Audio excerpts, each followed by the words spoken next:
사랑과 은혜가 많으신 아버지 하나님, 우리에게 그 사랑과 은혜 베푸시니 감사합니다.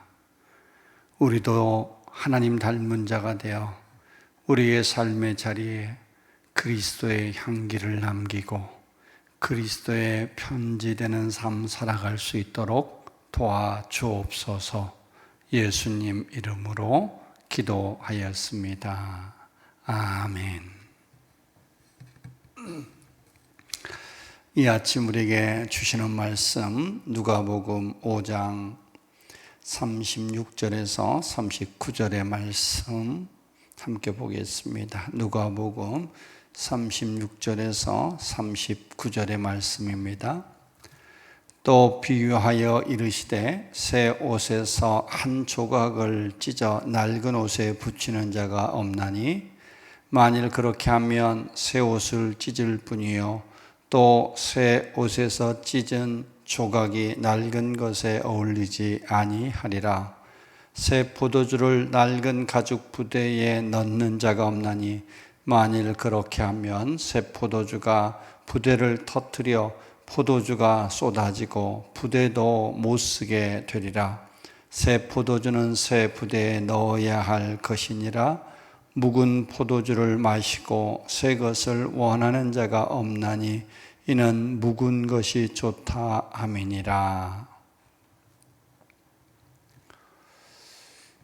새 옷 조각을 낡은 옷에 기면 그 새 조각의 신축성과 낡은 옷의 신축성이 다르기에 그 새 조각이 낡은 옷을 찢을 수가 있고요. 또 새 포도주는 발효되기에 역동성이 있죠. 그 역동성 큰 새 포도주를 낡은 부대 속에 넣으면 그 발효 역동성 때문에 낡은 부대가 터지게 되는 일들이 있습니다. 그러기에 오늘 우리에게 주시는 말씀의 의미는 매우 분명하죠. 옛 것에 매여 살지 않게 하기 위함이요. 특별히 우리의 신앙은 곧 하나님의 사랑과 생명과 또 말씀의 그 능력은 역동적이기에 그것을 우리 인간의 구습이나 관념이나 우리의 삶의 방식에 가두지 말라는 것입니다. 크신 하나님을 우리 인간의 작은 틀 속에 가두지 말라는 뜻일 것입니다. 그런데 그 의미는 분명한데 그 의미를 우리의 삶에 적용하는 것은 그리 간단치 않습니다. 예를 들면 하나님의 말씀은 우리에게 놀라운 능력과 역동성을 갖지요. 그러기에 예수 믿고 처음 하나님의 말씀의 그 비밀함을 깨닫기 시작하면 말할 수 없는 은혜와 감동과 송일골 같은 기쁨들을 우리에게 주지요. 저도 대학 시절에 처음 예수 믿고 하나님의 말씀의 귀함을 깨닫게 되자 도서관에 앉아서 일주일 동안 성경 일독을 하는데 누가 가르쳐 주지 않아도 그 말씀의 비밀함이 너무나 귀했던 기억이 있습니다. 그런데 이처럼 말씀이 우리에게 뜨겁고 또 우리의 영적인 눈을 뜨게 만들어주고 하나님의 깊은 마음을 알게 해주는 감동이 있다가 어느 순간을 넘어서기 시작하면 말씀이 우리를 불편하게 찌르는 때가 있습니다.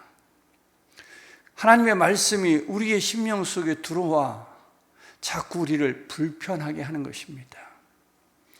예를 들면 계엄 예배를 드리는 분은 오늘 하나님께서 계엄 예배를 통하여 이 사업에 대한 축복과 소망을 주시기를 바라는 마음이 있을 것입니다.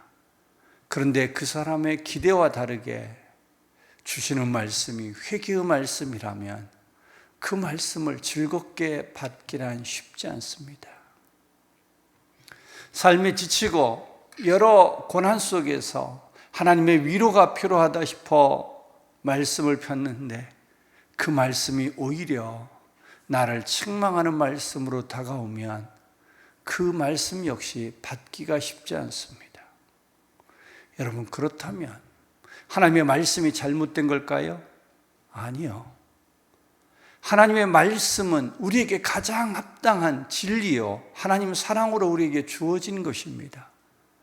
우리에게 불편함으로 다가온 것은 하나님의 새로운 역동의 역사를 나의 옛 구습으로 인하여 가두려 하기에 생기는 불편함이죠.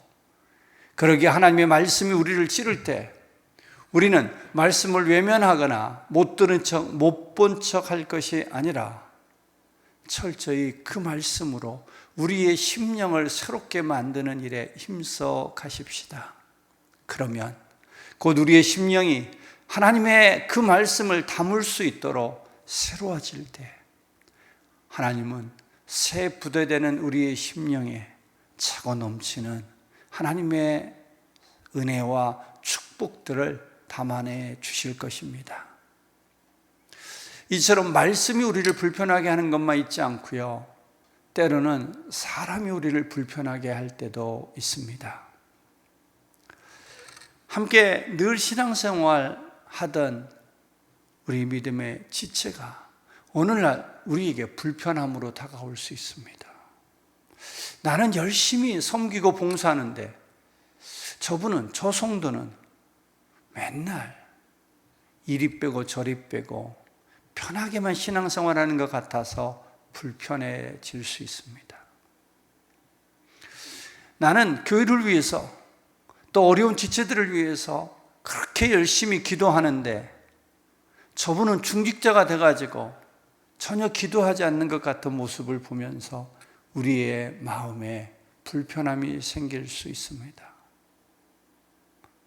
평소에는 저 사람 왜 저렇게 말할까? 좀 좋게 말하지 하고 넘어갈 수 있었던 건데 어느 날은 그 사람의 말이 그렇게 나를 아프게 하고 또 그 사람의 말에 대하여 판단하게 만드는 때가 있습니다.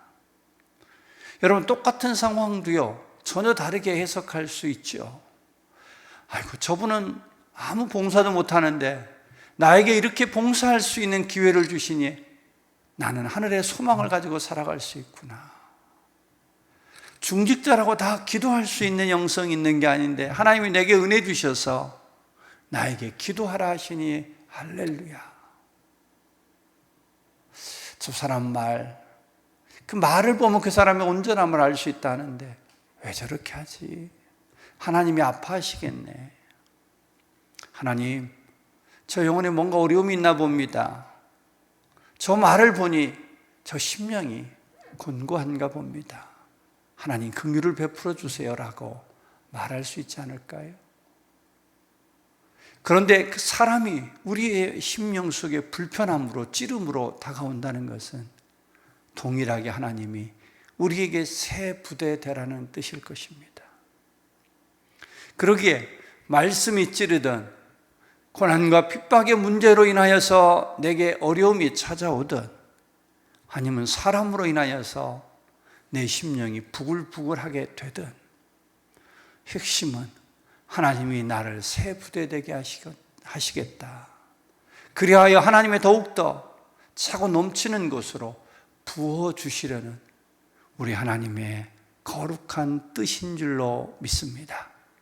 그러기에 우리의 매일매일의 삶 속에서 우리의 심령을 돌아보며 우리의 심령을 겸손함과 감사함과 하나님의 은혜 속에서 부드럽게 하고 새 부대되게 하고 하나님이 무엇을 주시든 그것을 담아낼 수 있는 넉넉함이요 유연함이요 겸손한 심령 되어 우리 하나님과 함께 주님 닮은 자로 주님과 함께 걸어가는 우리의 매일매일 되었으면 좋겠습니다.